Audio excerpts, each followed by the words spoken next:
దేవుణ్ణి నమ్ముకోవడానికైతే నమ్ముకుంటున్నాం కానీ, ఏమండి, మందిరానికి వెళ్తానికైతే వెళ్తున్నాం కానీ దేవుని మార్గంలో నడవడానికి మాత్రం జనులు ఇష్టపడలేకపోతున్నారు.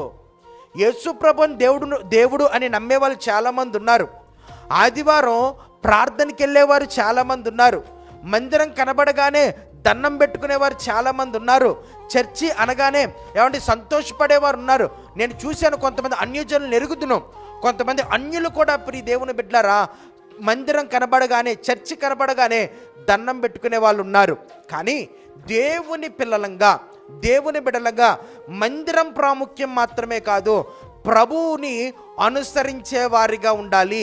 ఇక్కడ ఇశ్రాయేలు ప్రజలంట యెహోవాను అనుసరింప దుఃఖపడుతున్నారంట. ప్రభు మార్గం అంటే వారికి ఇష్టం లేదు, కానీ దేవుడు అంటే ఇష్టం. ప్రభువు చెప్పినటువంటి బోధనంటే ఇష్టం లేదు, కానీ యేసు ప్రభు అంటే ఇష్టం. మందిరానికి వెళ్ళటం ఇష్టపడతారు, కానీ మందిరంలో చెప్పేటువంటి బోధనలు అనుసరించడానికి మాత్రం ఇష్టపడటం లేదు. దేవుని పిల్లలుగా మనం అలా ఉంటే మన జీవితాలలో అపజయమే తప్ప జయం ఎన్నటికీ కూడా రాదు.